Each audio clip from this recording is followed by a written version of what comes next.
আসসালামু আলাইকুম ওয়া রাহমাতুল্লাহি ওয়া বারাকাতুহু। আউযু বিল্লাহি মিনাশ শাইতানির রাজীম। বিসমিল্লাহির রহমানির রহিম।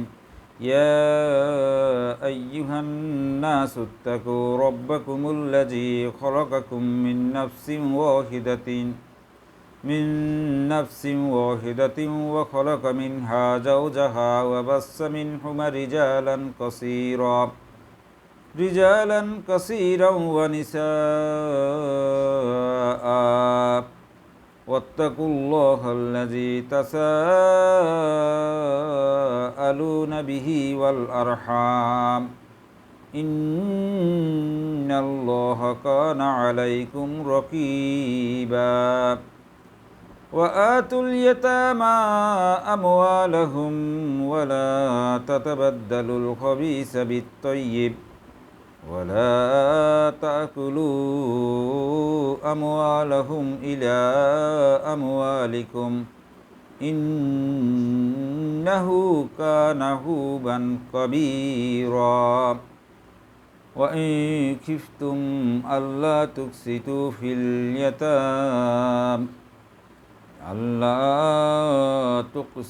في اليتامى فانكحوا ما طاب لكم من النساء مثنى وثلاث ورباع فإن خفتم ألا تعدلوا فواحدة أو ما ملكت أيمانكم ذلك أدنى ألا تعولوا। ইরশাদ হচ্ছে, হে মানব জাতি, তোমরা তোমাদের রবকে ভয় করো, যিনি তোমাদেরকে সৃষ্টি করেছেন একটি প্রাণ থেকে, আর সেই প্রাণ থেকে তিনি তার জোড়া তৈরি করেছেন। তারপর সেই জোড়া থেকে দুনিয়ায় ছড়িয়ে দিয়েছেন অগণিত অসংখ্য নারী পুরুষ। সে আল্লাহকে ভয় করো, যার দোহাই দিয়ে তোমরা পরস্পরের সম্পর্কগুলো থেকে হক আদায় করে থাকো এবং আত্মীয়তার সম্পর্ক নষ্ট করা থেকে বিরত থাকো। নিশ্চিতভাবে জেনে রাখো, আল্লাহ তোমাদের উপরে কড়া নজর রাখছেন। এতিমদেরকে তাদের ধনসম্পদ ফিরিয়ে দাও, ভালো সম্পদের সাথে মন্দ সম্পদগুলো বদল করো না, আর তাদের সম্পদ তোমাদের সম্পদের সাথে মিশিয়ে গ্রাস করো না, এটি অবশ্যই একটি মহাপাপ। আর যদি তোমরা এতিম মেয়েদের ব্যাপারে বেইনসাফি করার ভয় করো, তাহলে তাদের পক্ষে থেকে যাদেরকে পছন্দ করো তাদের মধ্য থেকে 2, 3 অথবা 4 জনকে বিয়ে করে নাও। কিন্তু যদি তোমরা তাদের সাথে ইনসাফ করতে পারবে না মনে করো, তাহলে একজনকেই বিয়ে করো, অথবা তোমাদের অধিকারে যেসব মেয়ে আছে তাদেরকে বিয়ে করো।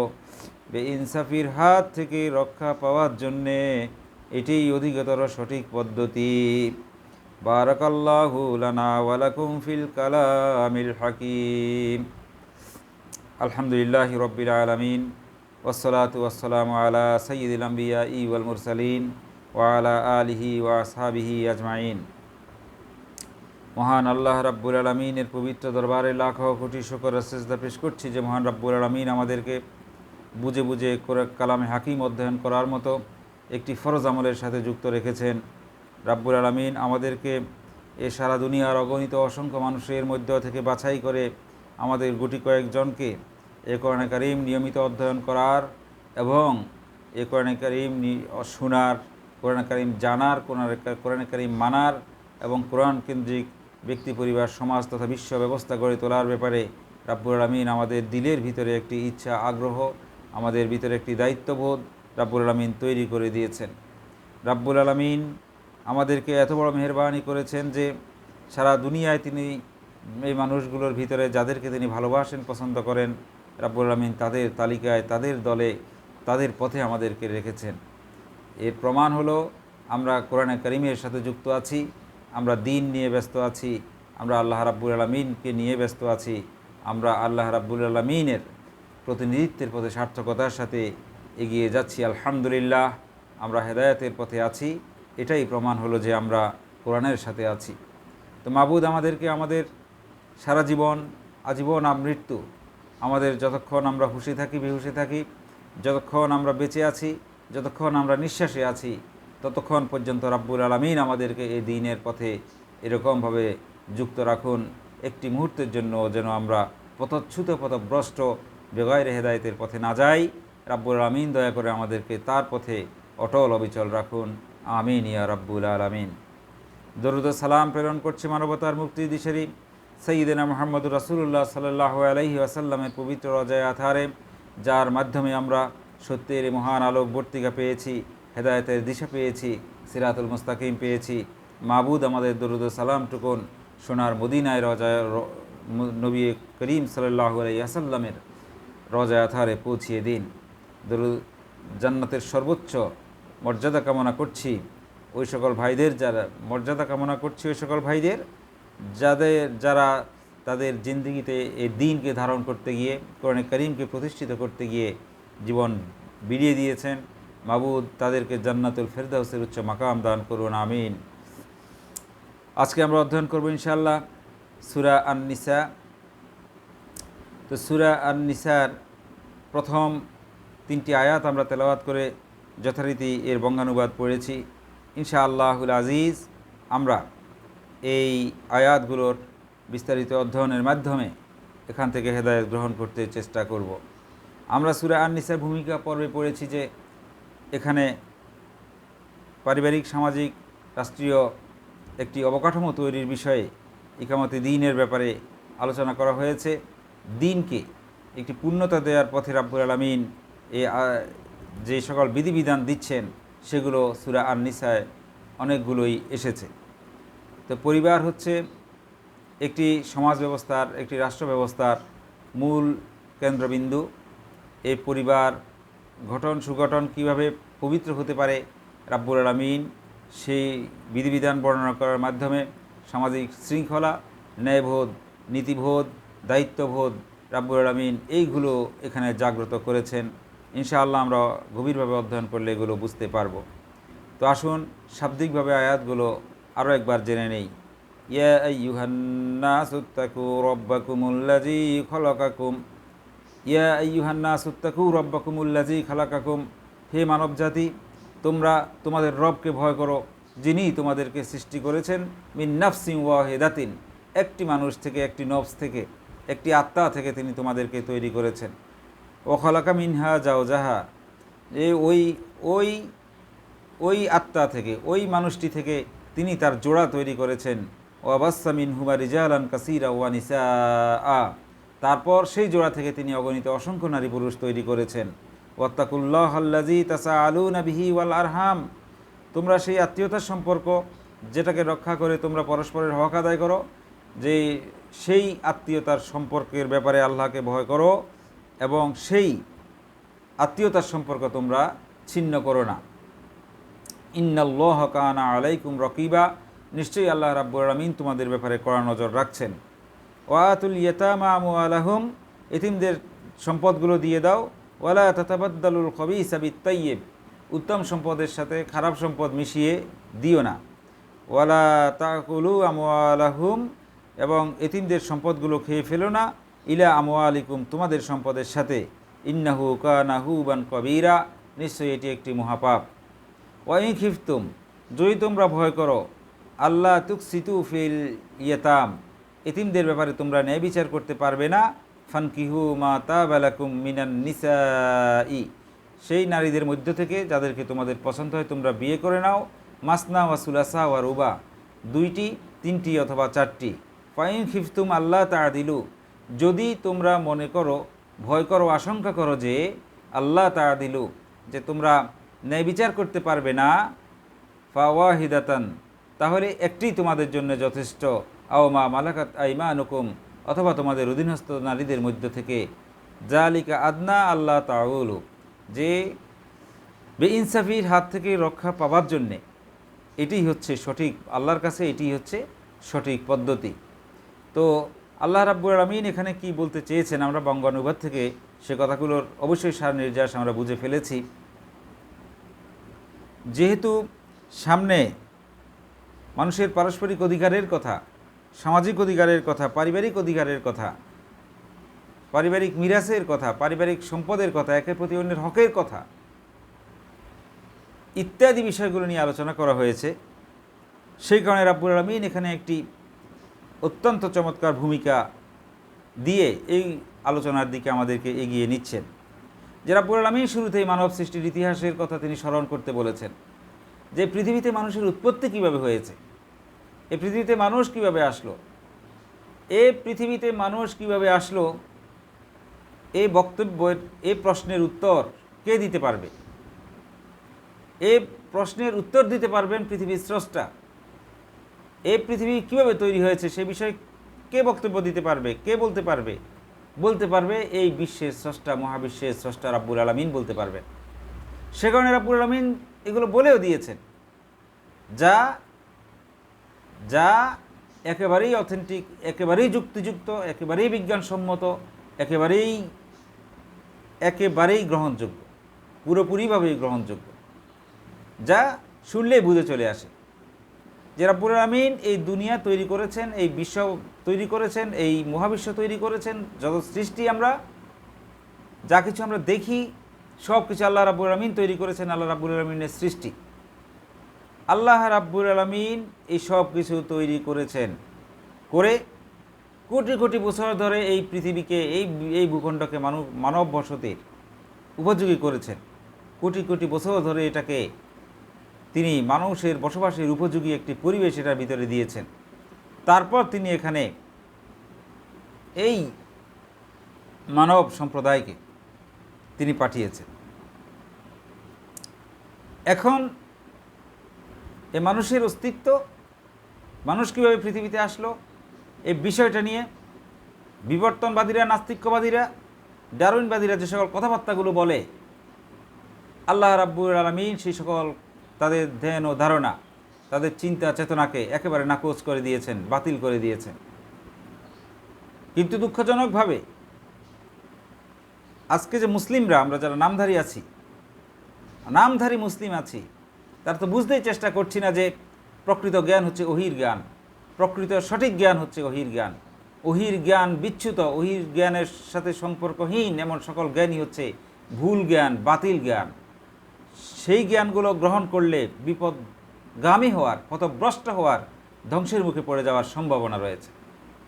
কিন্তু আজকের নামধারী মুসলিমরা সেই সকল বিবর্তনবাদীদের জ্ঞানকেই বইতে, সিলেবাসে, ক্যারিকুলামে বাধ্যতামূলক করে দিচ্ছে। আল্লাহ রাব্বুল আলামিনের গজব, আল্লাহ রাব্বুল আলামিনের লানত হচ্ছে ওই সকল জালিম ফেরাউনের শাসকগুলোর উপরে, যারা ওহির জ্ঞানকে বাদ দিয়ে দুনিয়াবী নাস্তিক্যবাদী জ্ঞানকে একটি মুসলিম দেশে, মুসলিম সমাজে, মুসলিম বাচ্চাদের ব্রেনের ভিতর ঢুকিয়ে দিচ্ছে। আল্লাহ রাব্বুল আলামিন তাদেরকে ধ্বংস করে দিন। ফেরাউন, নমরুদ, শেষ এজিদ সীমারকে রাব্বুল আলামিন যেভাবে ধ্বংস করেছিলেন, নেস্তিনাবুদ করেছিলেন, আল্লাহ রাব্বুল আলামিন তাদেরকেও নির্মূল, নির্বংশ করে দিন। যারা দ্বীনের, আল্লাহর কোরআনের সাথে ষড়যন্ত্র করে, ইসলামের সাথে ষড়যন্ত্র করে ধর্মহীনতাকে, নাস্তিক্যবাদকে এই মুসলিম জনপদের উপরে চাপিয়ে দিচ্ছে, আল্লাহ রাব্বুল আলামিন তাদেরকে অতি শীঘ্রই ধ্বংস করে দিন। আমরা সবাই বলি আমিন, মন থেকে বলি আমিন। আমরা তাদের হেদায়েতও কামনা করব না। এই কারণে এই জালিমগুলোর কপালে কোনো হেদায়েত নেই। ফেরাউনের কপালের যেভাবে নেই, নমরুদের কপালে যেভাবে নেই, সেরকম এই জালেমগুলোর উপরে কোনো হেদায়েত নেই। এরকম কথাগুলো এখানে সূরা নিসাতে এরকম কথাগুলো আসছে। তো সুতরাং আমাদেরকে সচেতন হতে হবে। আমরা যারা আল্লাহর প্রতিনিধিত্ব কবুল করে নিয়েছি, আমরা যারা আল্লাহর গোলামি কবুল করে নিয়েছি, আমরা যারা দ্বীনকে কবুল করে নিয়েছি, আমরা যারা লা ইলাহা ইল্লাল্লাহ বলে আল্লাহ রাব্বুল আলামিনের কলেমার ঘোষণাকে স্বীকৃতি দিয়েছি, সাথে সাথে আমাদের ভিতরে ইসলামী বিপ্লব সংগঠিত হয়েছে এবং আমাদের ভিতরে, আমাদের দিলে ইসলাম কায়েম হয়েছে, আমাদের শরীরে ইসলাম কায়েম থাকবে, আমাদের পরিবারে ইসলাম কায়েম থাকবে, আমাদের সমাজ ও রাষ্ট্রে ইসলাম কায়েম থাকবে। এর বাইরে কোনো কিছুর সাথে আমরা এক বিন্দু কম্প্রোমাইজ করব না। আমাদের ইমানের প্রশ্নে আমরা কোনো ধরনের কম্প্রোমাইজ করব না ইনশাআল্লাহ। সেরকম জিন্দা, তাজা, সেরকম সার্থক, সেরকম অর্থবহ ইমান নিয়ে আমাদেরকে দুনিয়ার জমিনে বাঁচতে হবে। মাথা উঁচু করে রাব্বুল আলামিন আমাদেরকে ইনশাআল্লাহ বিজয় দিয়ে দিবেন। তো এখন রাব্বুল আলামিন সেই কথা বলে দিয়েছেন যে আল্লাহ রাব্বুল আলামিন মানুষ তৈরি করেছেন তো একটি মানুষ থেকে। সে মানুষটি হচ্ছেন আদম আলাইহিমুসসালাম। সেই মানুষটি হচ্ছেন আদম আলাইহিমুসসালাম। আজকে বিজ্ঞান যেটাকে হোমোসেফিয়ান্স বলে, এই হোমোসেপিয়ান্সের প্রথম প্রাণী হচ্ছেন, প্রথম মানুষ হচ্ছেন সাইয়েদেনা হজরতে আদম আলাইহিমুসসালাম। এর আগের যতগুলো প্রজাতির কথা তারা বলে সেগুলো মানুষ নয়, সেগুলো ইনোভেটিভ নয়, সেগুলো চিন্তা শক্তি ছিল না, সেগুলোর কোনো কিছু করার ক্ষমতা ছিল না। যদি করা যে আজকে যে তারা বলে যে কোটি কোটি বছর আগে মানুষ পৃথিবীতে ছিল, সে মানুষগুলো কম্পিউটার আবিষ্কার করতে পারে নাই কেন? সে মানুষগুলো বিমান আবিষ্কার করতে পারে নাই কেন?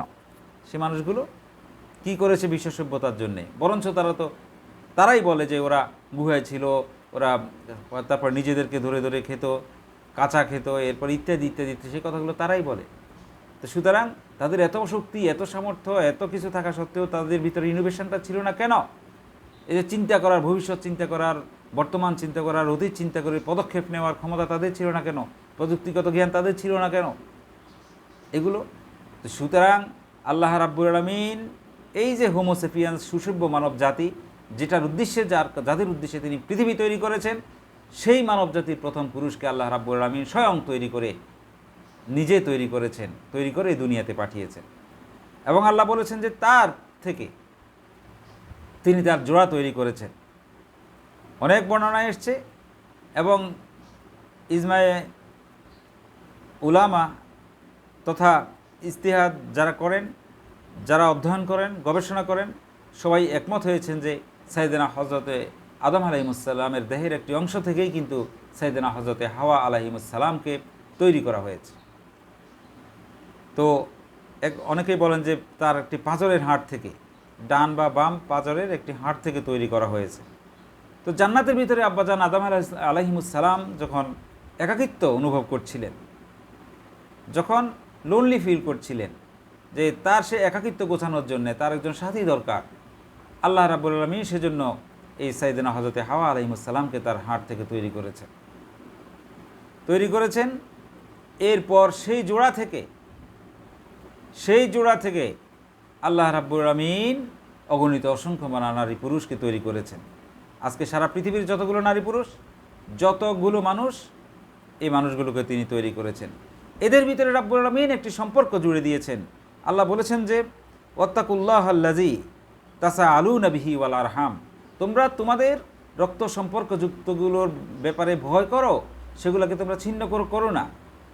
এখন আল্লাহ রাব্বুল আলামিন এখানে এই আত্মীয়তার সম্পর্ক, যে আমরা সবাই আব্বাজান আদম আলাইহিস ইসলামের সন্তানাদি, সুতরাং আমরা সবাই পরস্পর ভাই বোন, সবাই পরস্পর সম্পর্কযুক্ত। এবং কি সম্পর্কযুক্ত?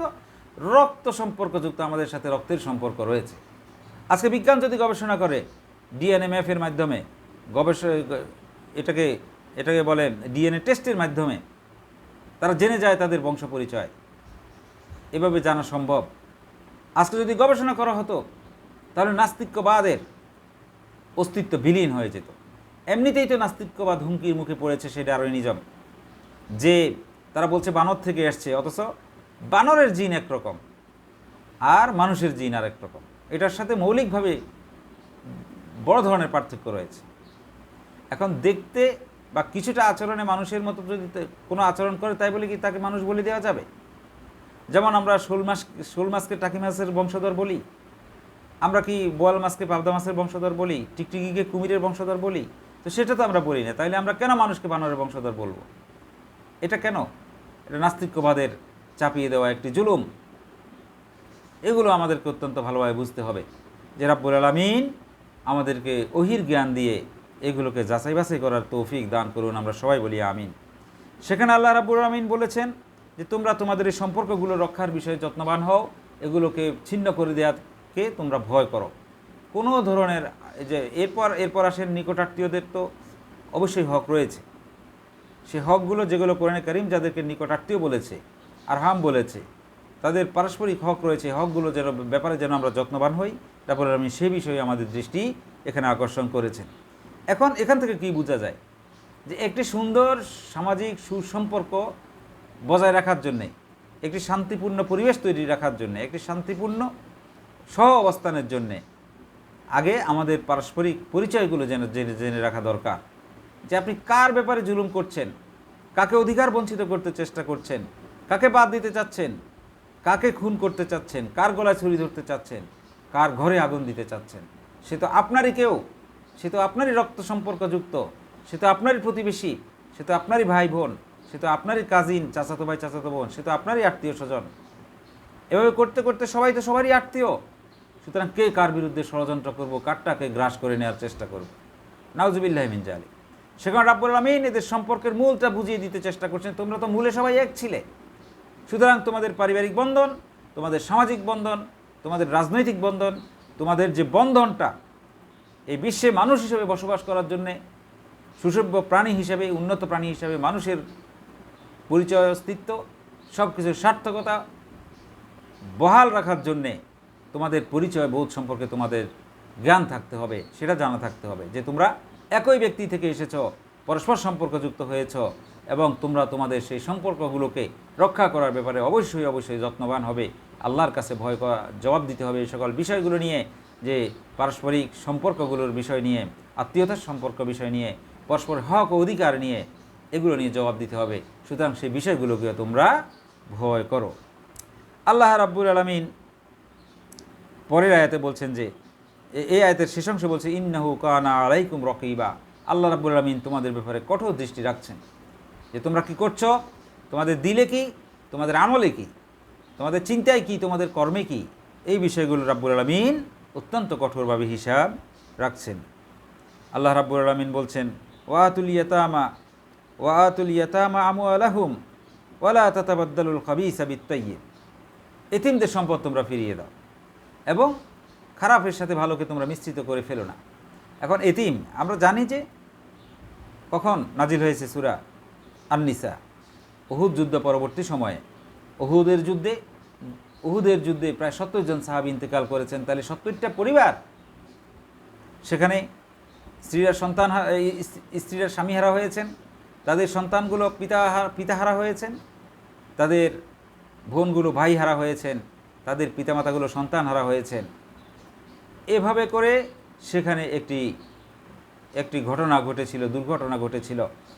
এখন এই সকল পরিবারের সদস্যদের মিরাস ও অধিকার নিয়ে তখন প্রশ্ন উঠেছে, কথা উঠেছে, এবং তাদের পিতাহীন, তাদের মাতাহীন, তাদের এরকম বিধ্বস্ত পরিবারগুলোর অধিকার এবং সম্পদ নিয়ে যে কথাগুলো উঠেছে, রাব্বুল আলামিন সে সমাধান এখানে দিয়েছে। এরপরে আপামর বিশ্বে, সারা বিশ্বে যতগুলো এতিম রয়েছে তাদের অধিকারের কথা রাব্বুল আলামিন এখানে একসাথে বলে দিয়েছেন যে এতিমদের ব্যাপারে কি হবে। এখন কারো যদি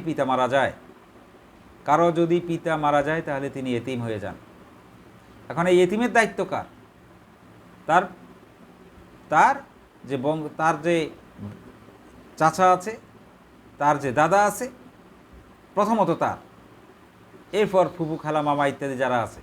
কিন্তু দাদা এবং চাচা, ওই যে ব্যক্তি মারা গেল তার ভাইরা, অর্থাৎ বাচ্চাদের চাচারা এবং দাদা এটার মূল দায়িত্ব পালন করতে হবে।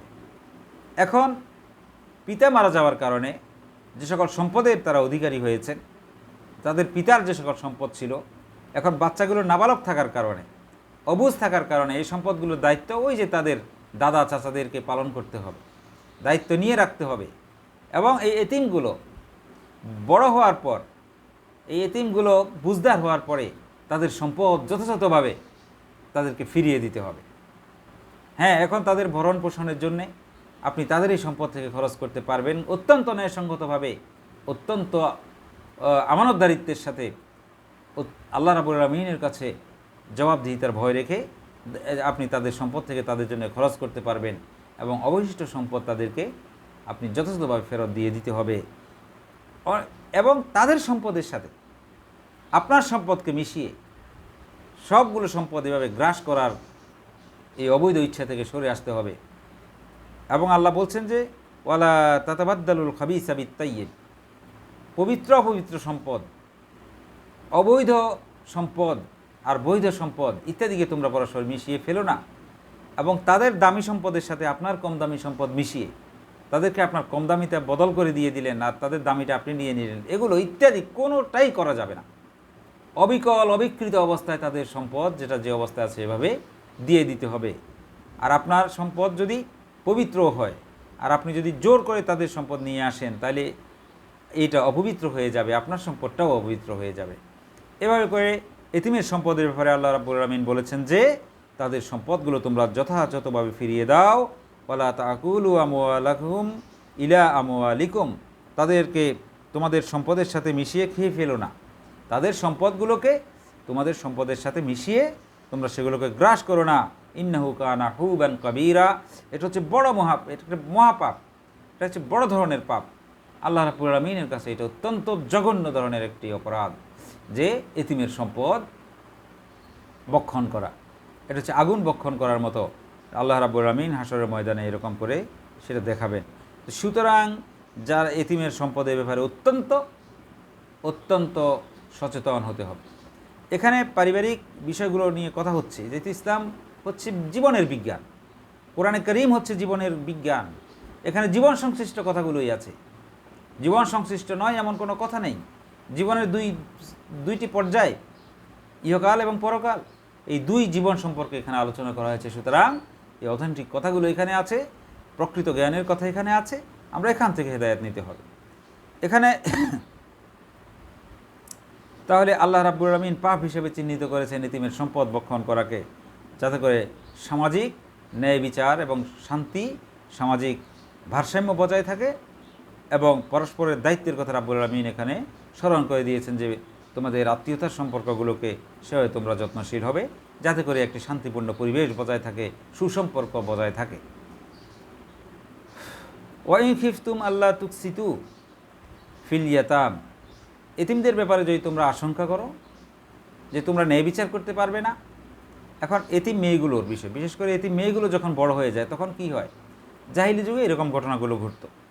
জাহিলি যুগে এই ঘটনাটা ঘটতো যে তারা এতিমদের সম্পদগুলোকে গ্রাস করার জন্যে তারা এই অগণিত সংখ্যক এতিম মেয়েদেরকে বিয়ে করে নিত।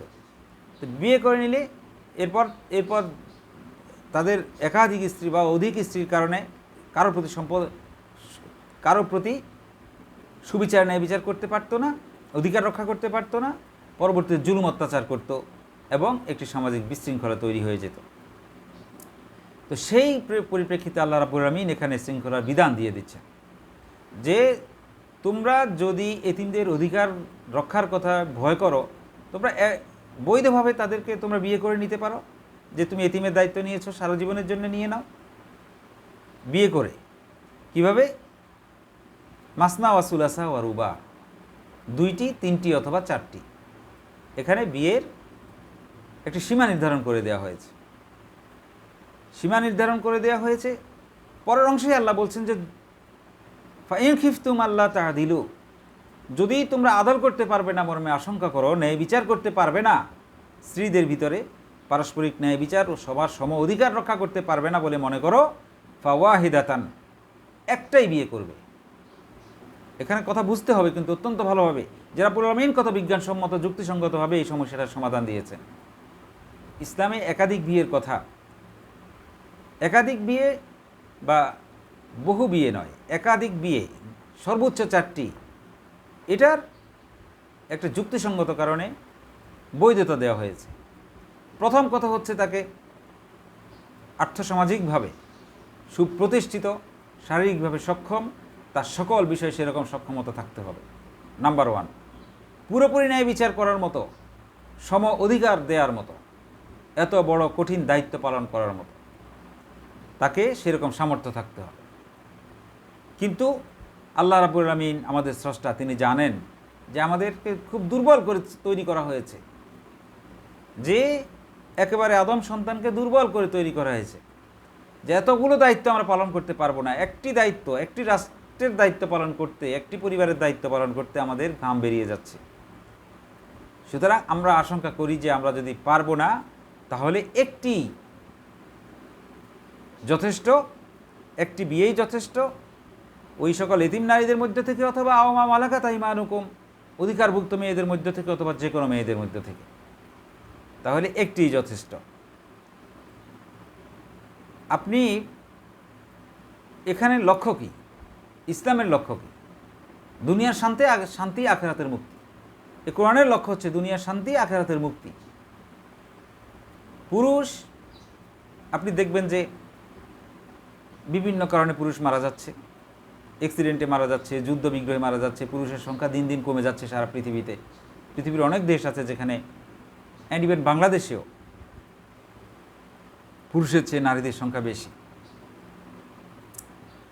এখন এরপরে আসেন, এই নারীগুলো পুরুষ মারা যাওয়ার কারণে বিধবা হয়, এরপর বিয়ে বিয়ে তালাকপ্রাপ্ত হয়, তারপরে বিভিন্ন কারণে নারীদের দ্বিতীয়বার বিয়ের প্রয়োজন পড়ে। এখন অবিবাহিত থেকে যায় যদি নারীরা, একজন নারী, তার মাধ্যমে অনেক ধরনের সামাজিক বিশৃঙ্খলাও তৈরি হইতে পারে। সামাজিক বিশৃঙ্খলা তৈরি হতে বিভিন্ন ধরনের পাপের সঞ্চার হইতে পারে, একটা সমস্যা হইতে পারে। 3 নম্বর কারণে আসেন, তন্ত্রমানবিক ধর্ম ইসলাম, সেটা হচ্ছে একটি সংসারে যদি, একটি পরিবারে যদি একটা বিয়ের উপযুক্ত মেয়ে থাকে, তাহলে সেই মেয়েটা জন্যে ওই পরিবারটা কন্যা দায়গ্রস্ত হয়ে পড়ে। কীরকমভাবে তাকে বিয়ে দেওয়ার জন্যে কত বড় একটা দায়িত্ব হয়ে পড়ে ওই পরিবারের উপরে, যাদের আছে তারাই বুঝে। তো সুতরাং ইসলাম কি করে, একটা অসহায়ত্বের পক্ষে দাঁড়ায়, নিপীড়িত নিগৃহীতের পক্ষে দাঁড়ায়। এই যে নারী নিগ্রহকে একটি যে একটা জাহিলি যুগে যেরকমভাবে তাদের কোনো মর্যাদাই ছিল না, বিলকুল মর্যাদা ছিল না, তাদেরকে একটি মর্যাদার আসনে নিয়ে বসানোর জন্য আল্লাহ রাব্বুল আলামিন সকল বিধান দিয়েছেন, যে এরকম অমর্যাদাকর পরিস্থিতির ভিতর থেকে তাদেরকে তুলে এনে, একটি মর্যাদাহীন অবস্থার ভিতর থেকে তুলে এনে, একটি অসহায়ত্ব ভিতরে পড়ে থাকা অবস্থা থেকে তুলে এনে তাদেরকে একটি রাজকীয় মর্যাদায়, একটি পারিবারিক মর্যাদায়, একটি সম্মানজনক অবস্থানে নিয়ে আসার জন্য আল্লাহ রাব্বুল আলামিন এই সকল বিধান দিয়েছেন। যাদের পক্ষে সম্ভব, যাদের সেই ধরনের সব বিষয় মিলে ভারসাম্যপূর্ণ অবস্থা আছে, তারা শুধুমাত্র সেটা করতে পারবে। আর যাদের পক্ষে সম্ভব নয়, তারা শুধুমাত্র একটিতেই যথেষ্ট তাদের জন্য আল্লাহ রাব্বুল আলামিন সে বিধান দিয়ে দিয়েছে। এখন কেউ যদি বলে যে 4টি বিয়ে করা সুন্নত, এই কথাটা বারবার যারা বলে তাদেরকে বুঝতে হবে এটা একটি শর্ত সাপেক্ষ সুন্নাহ। সত্যটা হচ্ছে তার পরিচালনা করার, এগুলো বহন করার সামর্থ্য থাকতে হবে। এখন কোনো ব্যক্তি তারপরে সে যাচাই করে নিবে, সে সাক্ষী দিবে যে সে আসলে কতটুকু সামর্থ্যবান। এখন কে ভালো কাজ মনে করে করতে গিয়ে পরবর্তী পরিস্থিতিতে একটা খারাপ কাজ করে ফেলার কোনো যুক্তি হয় না। আপনি নেকের উদ্দেশ্যে কোনো পাপ কাজ করতে পারবেন না। তো সুতরাং এই বিষয়গুলোকে ভালোভাবে বুঝতে হবে যে আল্লাহ রাব্বুল আলামিন অত্যন্ত যুক্তিসঙ্গতভাবে, অত্যন্ত মানবিক কারণে, তারপরে অত্যন্ত বৈজ্ঞানিক কারণে, একেবারে যুক্তিসঙ্গত কারণে একটি পবিত্র সমাজ ব্যবস্থা, পরিবার ব্যবস্থা, একটি পবিত্র সামাজিক রাষ্ট্রীয় ব্যবস্থা এবং দুনিয়ার এই সমাজ ব্যবস্থাকে পবিত্র করার জন্যে একাধিক বিয়ের সিস্টেম রেখেছেন। তো আল্লাহ রাব্বুল আলামিন এই কথাগুলো আমাদেরকে বুঝার তৌফিক দান করুন। যালিকা আদনা আল্লাহ তাউলু, আল্লাহ বলছেন যে বেইনসাফি থেকে রক্ষা পাওয়ার জন্যে এটি হচ্ছে সবচেয়ে সঠিক পদ্ধতি, এটি হচ্ছে একটি সঠিক রাস্তা, এটি একটি সঠিক সমাধান, সলিউশন রাব্বুল আলামিন দিয়েছেন। যে সামাজিক বিশৃঙ্খলা, পারিবারিক বিশৃঙ্খলা, বিভিন্ন ধরনের যে নারীদেরকে নিয়ে নারীরা যেভাবে নিপীড়িত নিগৃহীত হচ্ছে, অবহেলিত হচ্ছে, তাদেরকে সম্মানজনক অবস্থানে নিয়ে আসা, আর পুরুষরা যেভাবে তাদের সম্পদগুলোকে গ্রাস করার উদ্দেশ্যে অগণিত অসংখ্য নারীকে বিয়ে করে ফেলতো, সেটাকেও রাব্বুল আলামিন এখানে একটা লিমিটেশনে নিয়ে এসেছেন যে তোমরা সর্বোচ্চ 4টি পর্যন্ত যেতে পারবে, এর বাইরে যেতে পারবে না। সে সীমাও রাব্বুল আলামিন নির্ধারণ করে দিয়েছেন। তারপরে এই 4টির ভিতরেও যদি তোমরা ন্যায় ইনসাফ করতে না পারো, তাহলে তোমরা শুধুমাত্র একটি বিয়ে করবে, শুধুমাত্র একটি বিয়ে করবে। আল্লাহ রাব্বুল আলামিন এই কথা বলেই দিয়েছেন। সুতরাং আল্লাহ রাব্বুল আলামিন আমাদেরকে এই কথাগুলো ভালোভাবে বোঝার তৌফিক দান করুন। আল্লাহ রাব্বুল আলামিন আমাদেরকে এই কোরআনে কারীম ভালোভাবে বোঝার তৌফিক দান করুন। আল্লাহ রাব্বুল আলামিন আমাদেরকে আমাদের আত্মীয়তার সম্পর্কগুলো বজায় রাখার ওগুলোকে যত্নশীল হওয়ার তৌফিক দান করুন। এতিমের সম্পদের ব্যাপারে রাব্বুল আলামিন আমাদেরকে সঠিক দায়িত্ব পালন করার তৌফিক দান করুন। কোনো ধরনের অন্যায়, অবিচার, জুলুম, অত্যাচারের সাথে আমরা যেন জড়িত না হই। রাব্বুল আলামিন আমাদেরকে সেই বিষয়ে পবিত্র রাখুন। আল্লাহ আমাদেরকে নিজ জিম্মায় এই কোরআনে কারীমের উপরে, দ্বীনের উপরে, হেদায়েতের উপরে প্রতিষ্ঠিত রাখুন, এই আশাবাদ ব্যক্ত করছি। এবং এই আশাবাদ ব্যক্ত করে আজকের অধ্যয়ন পর্ব আমরা শেষ করছি ইনশাআল্লাহ। সামনের দিকে আমরা সূরা আন-নিসার আরও সেই বিষয়গুলো নিয়ে অধ্যয়ন করব। মাবুদ আমাদেরকে এখান থেকে বুঝার, জানার এবং মানার তৌফিক দান করুন। আল্লাহ রাব্বুল আলামিন আমাদেরকে কবুল ও মঞ্জুর করে নিন। ওয়া আখিরু দাওয়ানা আলহামদুলিল্লাহি রাব্বিল আলামিন। ওয়াসসালামু আলাইকুম ওয়া রাহমাতুল্লাহি ওয়া বারাকাতুহু।